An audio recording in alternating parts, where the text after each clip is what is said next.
Good morning, friends.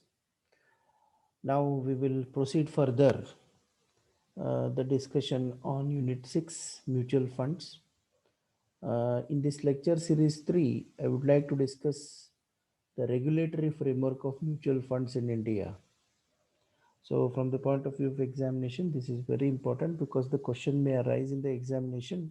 Discuss the regulatory framework mechanism of mutual funds in India, or the question may be discuss the guidelines of the Securities Exchange Board of India in regulating the mutual funds. Question may arise like this. So, let us see what are the aspects connected to this. This chart will depict easily, you can understand what are the regulatory framework of mutual funds, what are the regulatory authorities which control the mutual funds in India.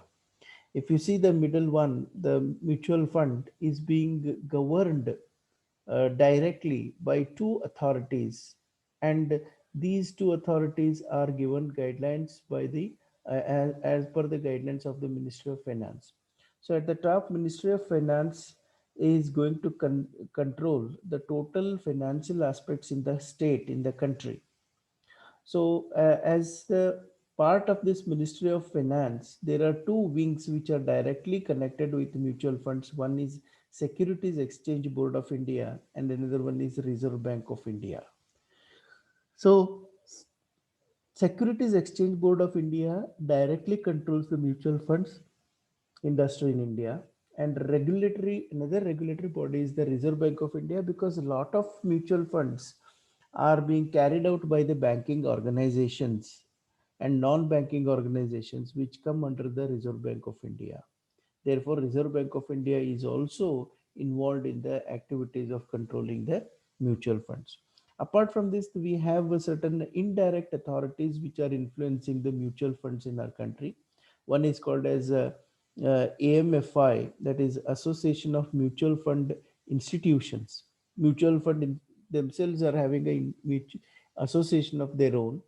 So mutual fund associations also try to protect their own interest. So the mutual fund industry is being influenced by them also. There is a one more authority called Investors Association. Investors Association is the investors who invest money will have their own association also sometimes. It may exist, may not exist in certain cases. To raise the voice against the mutual fund malpractices, the Investors Association may be created, and they may influence the mutual fund organization in India through consumer rights. So they are also indirectly involved in the controlling of mutual fund activities in India. The one more organization is income tax regulations, because income tax authorities always expect the mutual funds to maintain a proper books of accounts, because whenever the dividend payment is made, whenever the interest payment is made to the investors, so the mutual funds have to deduct the concerned income tax and remit it to the income tax authorities. So income tax authorities are also inspecting the books of accounts of the mutual funds. And whenever the sale of mutual funds happens, or whenever the investors withdraw the mutual funds by selling their units, whenever the units are sold, a capital gain problem always comes, because investors, when he is investing, the capital was less, and when he withdraws the money, the capital is increased due to uh, economic growth. In such cases, the difference between the old and the difference between the investment time capital and withdrawal time capital is called a capital gain, and capital gain is taxed under income tax. So therefore mutual funds are indirectly controlled by the income tax authorities, relating to the books of accounts to be managed very well. So this is the framework system in mutual funds in India. But actually, the main influencers of this regulatory bodies, which controls through the guidelines and through what you call as modus operandi, are the Securities Exchange Board of India and Reserve Bank of India. Let us see why mutual funds needs to be regulated. What will happen if they are not regulated? Many a time question arises why mutual funds needs to be regulated. It is most essential to regulate the mutual fund basically because there will be contradictory contradictions, or there will be a quarrel, there will be what you call as a conflict between the investors and the mutual fund organizations called mutual fund managers. Basically, the to protect the investors' interest and gain a good opinion about the mutual fund system in the country, mutual fund organizations are controlled or regulated by the regulating authorities.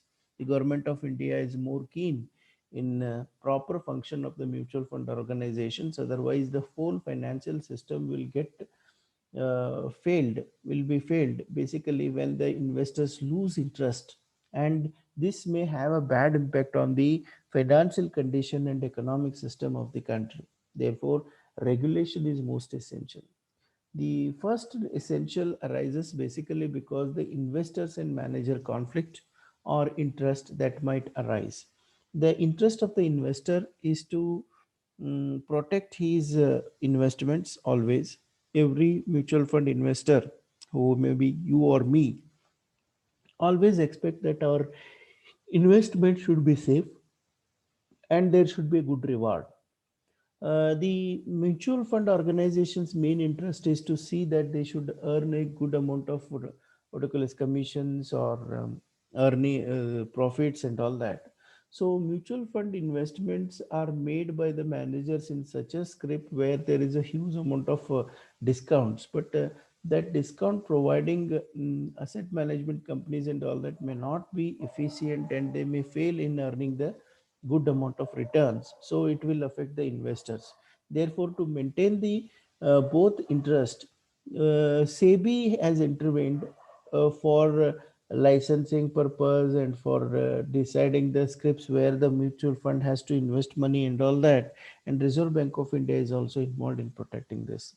The second problem arises most of the time, that post contractual opportunistic behavior and promise the interest of the investors. Post contractual investor, in the sense when the mutual fund is purchased, units are purchased by the investor, and when investments are made, the mutual fund organizations may deceive the investors by investing in the lower scripts, or by utilizing it for their own purposes without investing in the stock exchange markets and all. That is also possible. Therefore, in order to look into those matters, every investments, every units which are issued to the investors should be noted by the registrar, concerned custodians, and see that the custodians and all these parties involved should invest compulsorily that money in the stock exchange operations by using the particular analysis of the stock markets and try to provide the maximum return to the invested parties. So this is one more this one exposure. Next one is exposed to risks such as poor portfolio, selective lending to higher costs, higher portfolio risks than what was intended in the offer document and all that. That is one more thing, that poor portfolio management may happen with the mutual fund organizations when the mutual fund trustees or mutual fund part, because transfer agents, if they do not perform well, it is going to affect. So in order to keep the efficiency of all the parties involved in the mutual fund organizations, controlling is essential.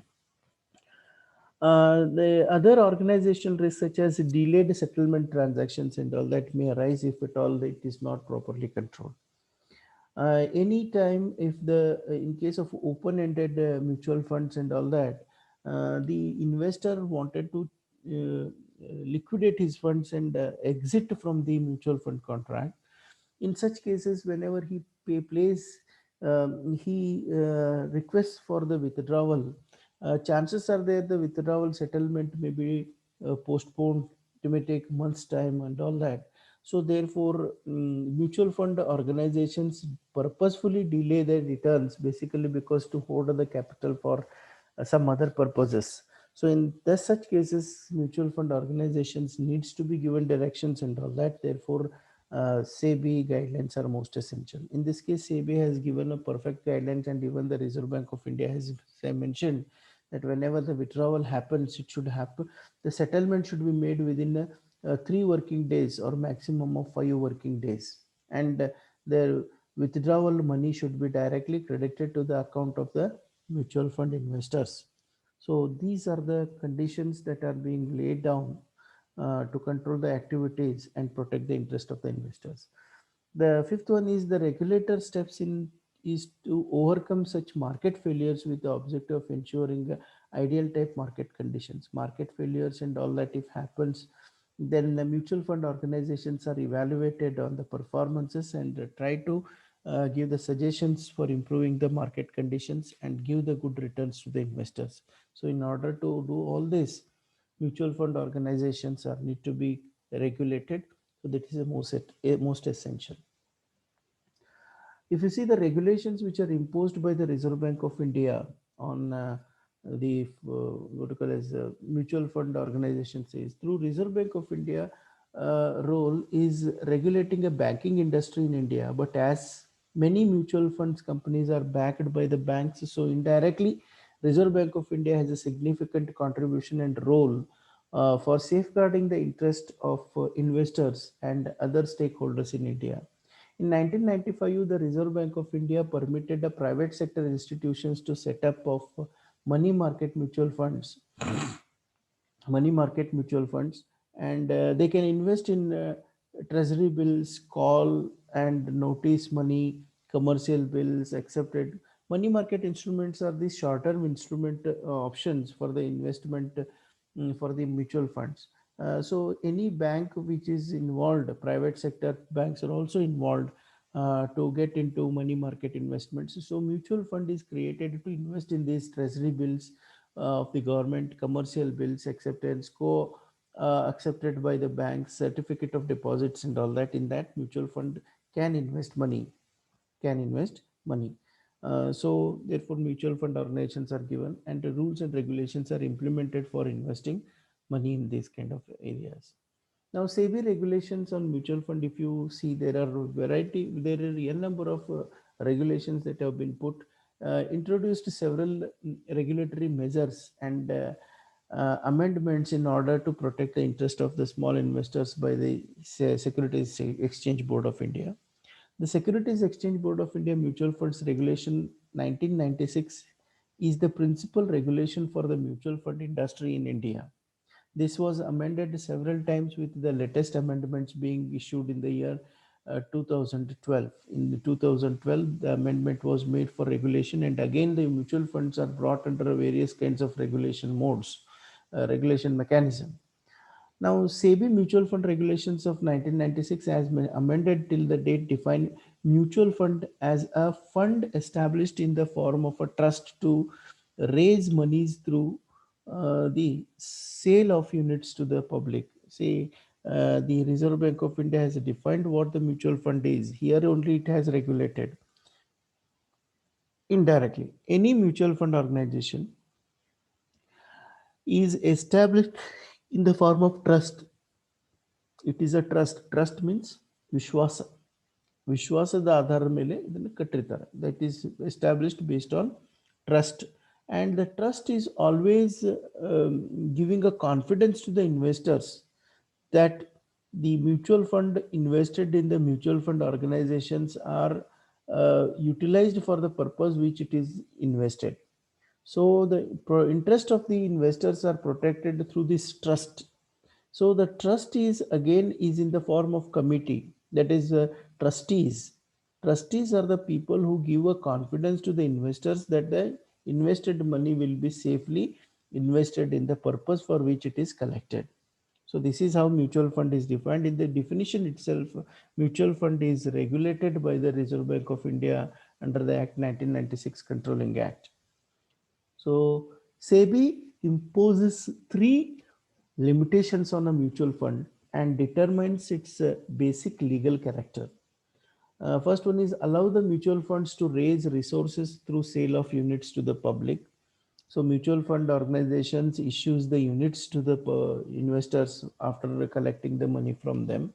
and those units are having a specific market value at the time of issuing, and its market value is evaluated on a day-to-day basis based on the market conditions, and the unit price is declared, and this is intimated to the investors for every quarterly or every monthly through certain communication mechanism, maybe by email, maybe by WhatsApp group, and some mutual fund organizations have developed their own apps, and through that app also the information can be received.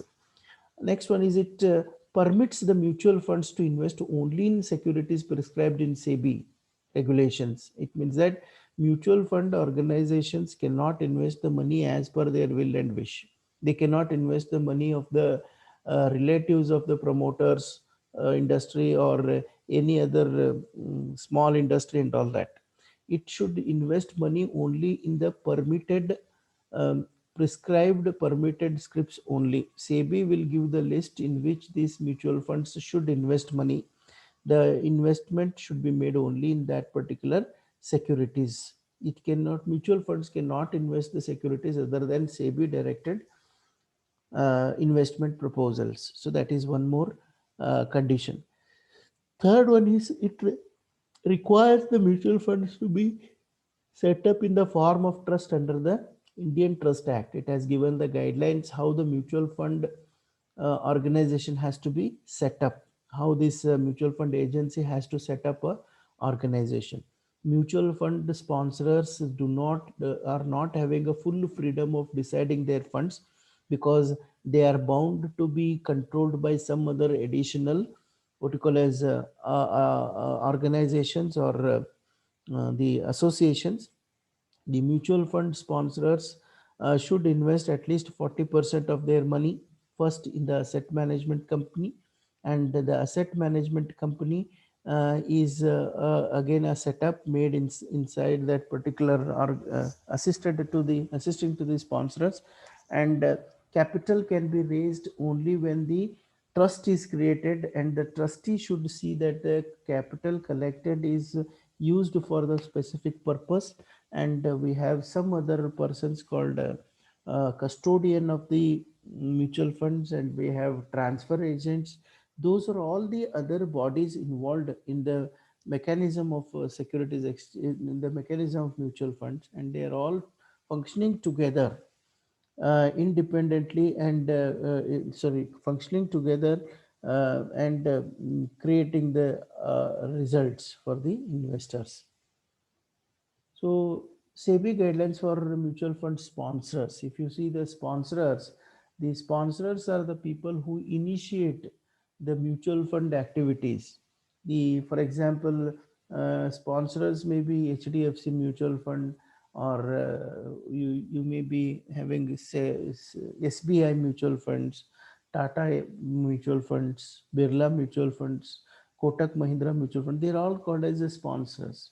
Sponsor means the people who generate an initiation of collecting the mutual funds.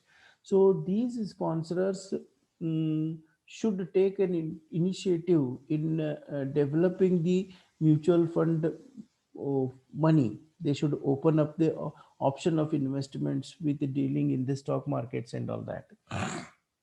So the sponsors directly cannot invest money in the stock exchange. They should establish the asset management company, and through asset management company, they should invest money in the what you call as stock exchanges. So asset management company is one more party involved in the mutual fund investments. The application to SEBI for registration of mutual fund is made by the sponsors. Thereafter, the sponsors invest in the capital of the asset management company. So, asset management company is a association of fund experts where the sponsors have to invest. They can invest only when the registration is made. Mutual fund registration is made. Registration is provided to the sponsors only if the sponsors invest their part of capital in the asset management company, and 60% shall be raised in the form of units by the mutual fund investors.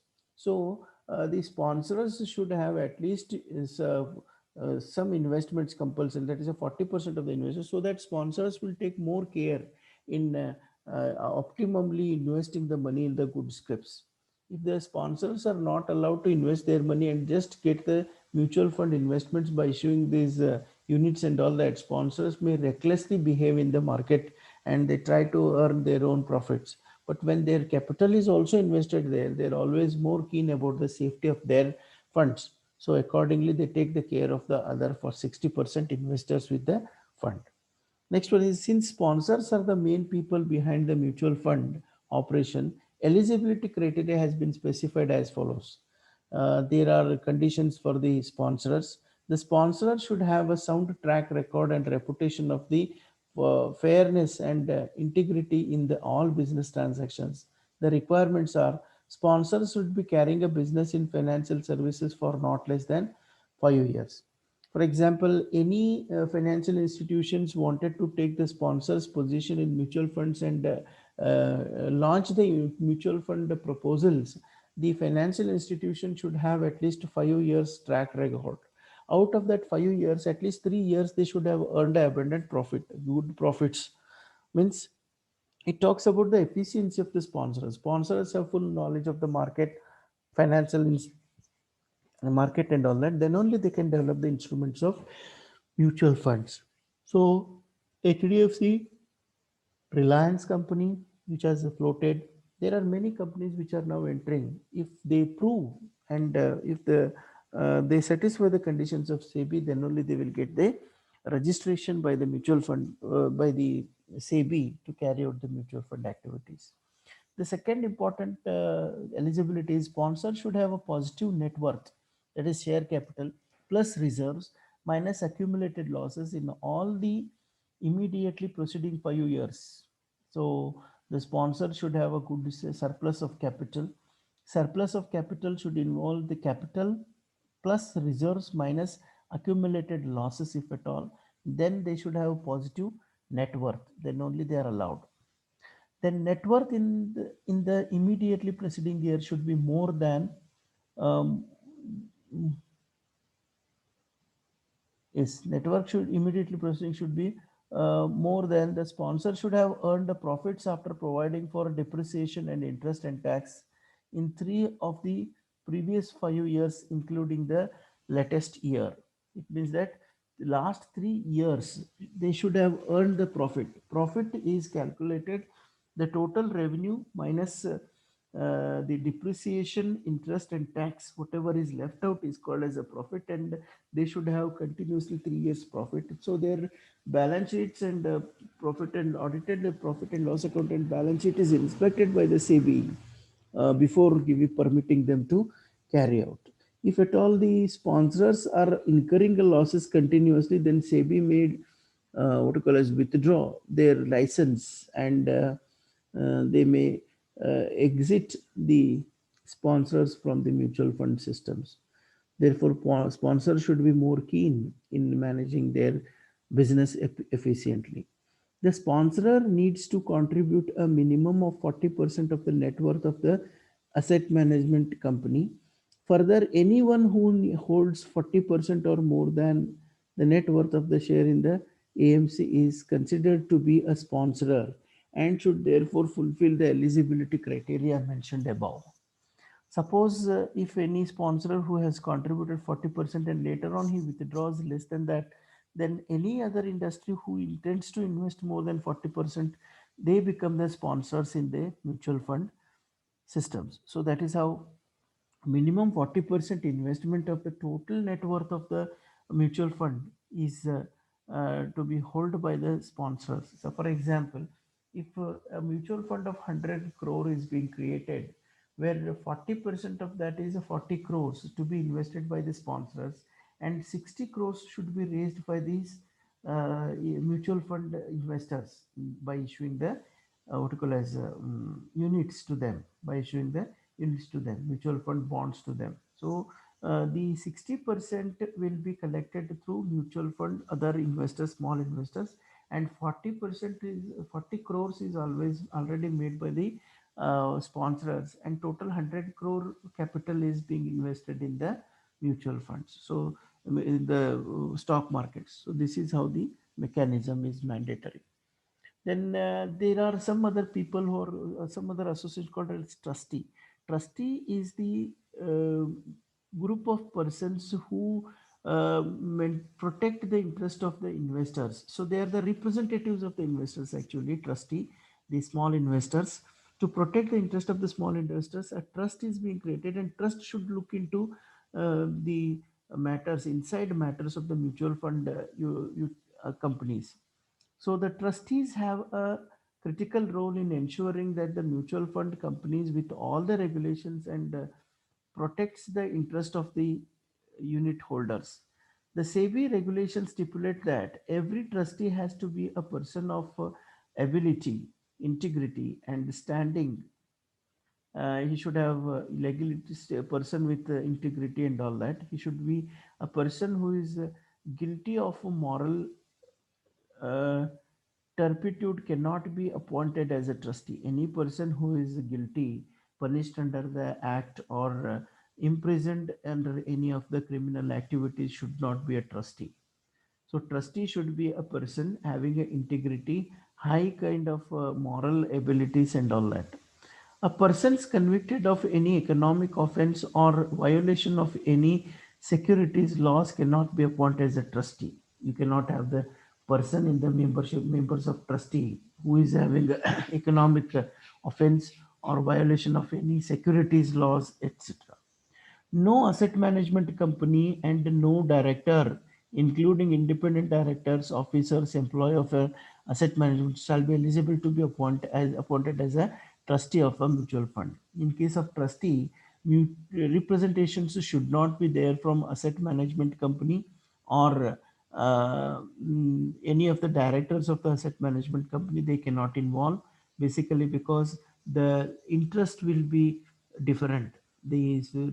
So therefore trustee should be independent body, should not include the members from asset management company or sponsors level. So these should be entirely separately established, and they are to be taken into consideration for the management of activities. No person who is appointed as a trustee of a mutual fund shall be eligible to be appointed as a trustee of any other mutual fund. This is very important.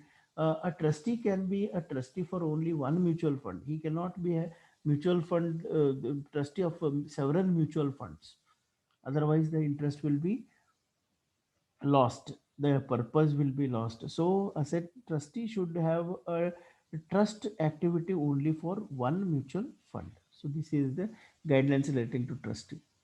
Prior approval of SEBI needs to be taken before a person is appointed as a trustee. If at all any person is to be appointed as a trustee, SEBI has to give a guidelines. He has to approve that particular thing. So, in the application has to be put forward by the sponsors to the SEBI for approval of the trustee. Then trustees all documents are verified, and then SEBI will approve that. Once the SEBI gives approved, then only a person can be appointed as a trustee.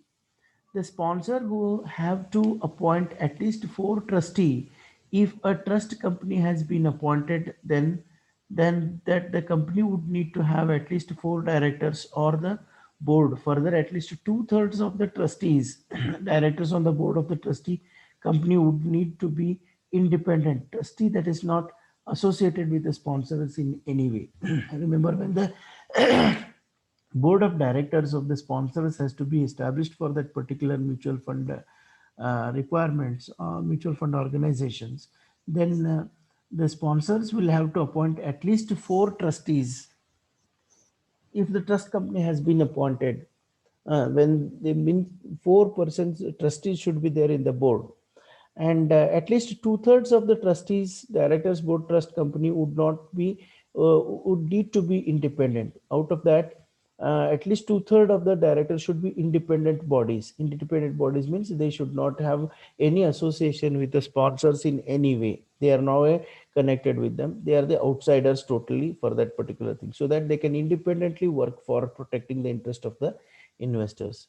SEBI expects trustees to perform a key role in ensuring legal compliances and protecting the interest of the investors. It gives a full freedom to the trustees to perform a key role in ensuring, because they should not come under the influence of the sponsors or asset managing companies and all that.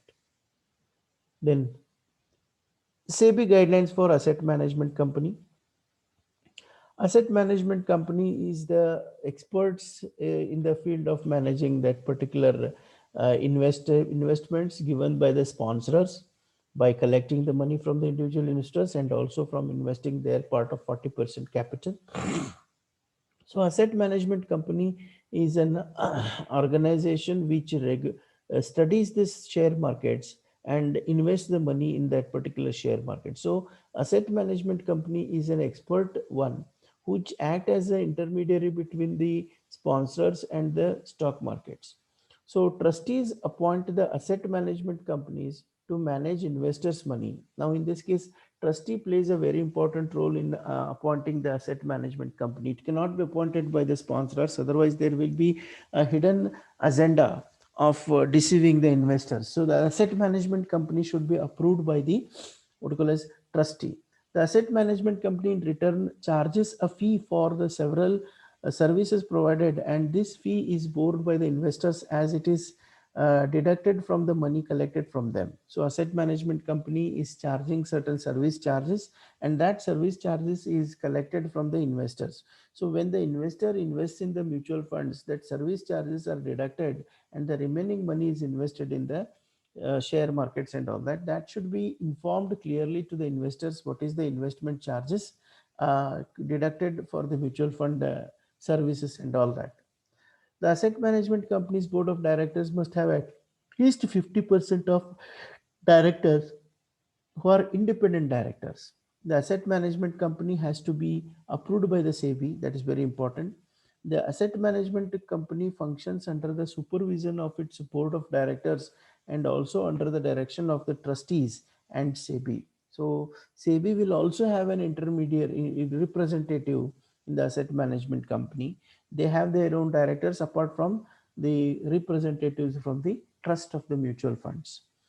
It is the asset management company which is in the name of the trust floats new schemes and manage these schemes by buying and selling the securities. In order to do this, the asset management company needs to follow all rules and regulations prescribed by SEBI, and as per the investment management agreement it signs with the trustees. So this is very important. These are the guidelines which are controlling the asset management company. The role of the asset management company is to manage investors' money on a day-to-day basis. Thus, it is imperative that the people with the highest integrity are involved with this activity.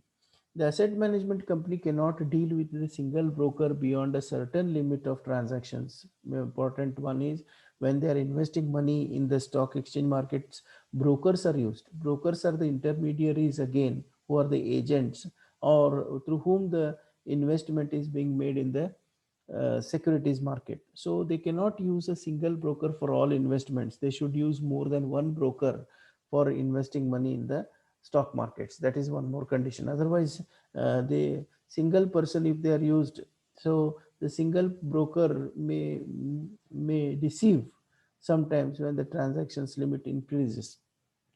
The asset management company cannot act as a trustee for some other mutual funds. Remember, it is very important.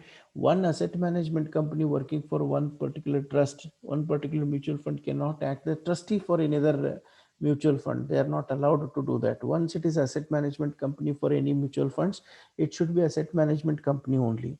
So the representatives of the trustees in one asset management company cannot be the representatives in another asset management company of the another mutual fund agency. That is restricted. It means that it should be one individual group. The responsibility of preparing the OD lies on OD lies with the asset management company on daily basis transactions responsibility preparing and everything. And that is a daily investment proposal lies with the asset management company. Appointment of intermediaries like independent financial advisors, national and regional directors, banks, etc., is also done by the asset management company. Finally, it is asset management company which is responsible for the acts of its employees and service providers. That is very important. Guidelines for custodians. We have some people called some representatives called custodians. Custodians are the people who keep the record of the investors, how much money has been invested, and what is the units issued, what is the unit NAV, everything they are going to keep that. So the custodian's role is keeping custody of the securities that are bought by the fund managers, and also keeping a tab on the corporate actions like rights, bonus, and dividends declared by the companies in which the fund has been invested. Whenever the investment is made, all that investment track records are maintained by these custodians. They are called as custodians, who keep the custody of bonds issued by the asset manager of the company by investing the mutual funds and all that. Custodian is appointed by the board of trustees. Who appoints the custodian? Custodian is appointed by the board of trustees, not by the mutual fund agencies or not by the asset managing companies inside. It is appointed compulsorily by the trustee. The custodian also participates in a clearing and settlement system through approved depository companies on behalf of the mutual funds in case of a dematerialized security. Nowadays, almost all mutual funds works on the demat system, where there is no physical issue of bonds is made to the investors of the mutual funds. The mutual funds are the mutual bonds fund bonds are in the form of electronic system. So automatically the demat account is being operated for the investors. When he invests money, the money invested is issued the what you call as mutual fund units, and units are credited to the demat account of the investor. And when the investor sells it out, it is credited, the value is credited to that particular demat account, and the balance is maintained. So always demat account is maintained by the depository companies. We have two depository companies that we will discuss in the next lectures in the same module, in the same unit, that is NSDL and Central Depository System, CDIL, and NSDL, National Securities Depository System. So we have two organizations. These organizations will dematerialize the physical bonds and all that, and maintain these things electronically. So in such cases, the list of the investors and their respective bond balances and everything is communicated by the depository companies to the custodians. So custodians are directly participating in clearing and settlement activity in with the help of depositories. Clearing and settlement is made by the depositories relating to when the investment is sold, when the mutual fund units are sold by the mutual fund investor. So the settlement is being made. Settlement is nothing but clearing, and settlement is nothing but clearance is selling that particular security. Settlement is after the selling, the remaining balances are mentioned in the account, and money is transferred to the concerned seller's bank account. So this activity is made by the depository companies, where all that settlement information is notified to the custodians in case of what you call as mutual funds. Only the physical securities are held by the custodians. Custodians will keep the physical securities, but nowadays all custodians are participating in NSDL, so therefore there is no need of maintaining any physical securities. The concept of mutual securities, physical securities, has gone now, because all registered companies are issuing the shares in the dematerialized way only. The deliveries and receipt of the units of the mutual fund are done by the custodians or depository participants at the instructions of the asset management company, and under the overall directions and responsibility of the trustees. Regulations provide that the sponsors and the custodian must be separate entities. That is very important. The sponsors and the custodians are not the single entities, they are two different entities. Next one is guidelines of registrar transfer agent. That is registrar or transfer agent. That is RTA we call. It is also one of the body involved in controlling the mutual fund activities. They are given the guidelines by the SEBI. That is registrar transfer agents are the people who are transferring that particular funds of the investors to the asset management company, and whenever withdrawal happens from the registrar to from the asset management company to investors. So these RTAs maintains investors record.